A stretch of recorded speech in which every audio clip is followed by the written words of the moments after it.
L'œuvre du Seigneur Jésus dans sa croix a été présentée sous deux aspects. En premier lieu, dans son œuvre qui fut réellement complet et définitif, le fait que le Seigneur a détruit celui qui avait le pouvoir de la mort, ainsi que la mort elle-même.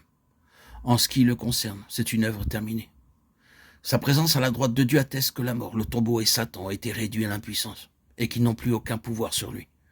En second lieu, il y a ce que nous appelons l'œuvre potentielle de sa croix, à savoir que Christ a accompli quelque chose qui en sa personne est complet et définitif, mais qui doit cependant devenir complet et définitif dans les saints, quelque chose qui a été fait en faveur des saints, mais qui doit encore devenir complet dans leur expérience. Cela est potentiel dans toute la mesure où l'Église est concernée. Bien qu'en lui, leur tête, ils l'ont de manière irrévocable. Comme résultat de l'œuvre de sa croix et fruit magnifique de sa résurrection, la vie éternelle est déjà reçue par ceux qui croient. Mais bien que cette vie soit en elle-même victorieuse, incorruptible et indestructible, le croyant doit, par la foi, parvenir à le prouver, à vivre par elle, à apprendre ses lois et à lui être conforme. Il s'agit d'un dépôt dans les chrétiens qui, en lui-même, ne nécessite aucun apport pour autant que ses propres vertus sont concernées. Dans toute la mesure où sa victoire, son pouvoir, sa gloire, ses potentialités sont concernées, rien ne peut y être ajouté. Mais le cours de l'expérience et de la vie spirituelle est de découvrir, de s'approprier, de vivre par tout ce que cette vie représente et signifie. Ce qui revient à dire que le cours de la vie spirituelle et de l'expérience est celui de la découverte et de la vie par les valeurs de cette vie qui se trouve à l'intérieur et qui est secourue d'en haut. Il est important de reconnaître cela comme une parole discriminatoire.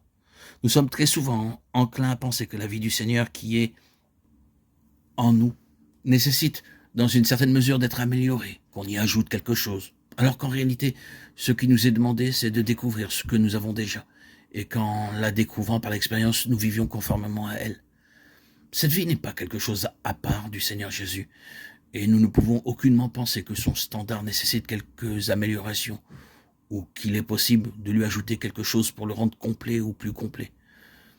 Nous ne voudrions jamais penser de la sorte. Cette vie est une avec lui-même. Comme l'apôtre le dit, c'est Christ qui est notre vie, et notre besoin de découvrir ce que Christ est en nous et de vivre en conséquence. Ainsi, dans un sens très réel, il s'agit pour la vie d'obtenir davantage de nous, plutôt qu'une question pour nous d'obtenir plus de vie. C'est en tout cas la voie du fonctionnement de la vie. Ainsi, dans l'ordonnancement de Dieu, ceci doit s'accomplir dans un monde où la mort règne toujours et travaille, car dans ce monde, la destruction de la mort n'a pas encore été manifestée. La mort, comme le diable, continue d'agir, bien que le calvaire demeure en dépit de tout, une pleine victoire.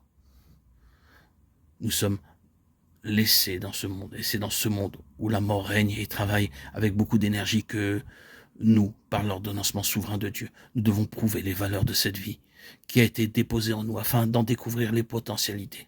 C'est une découverte expérimentale.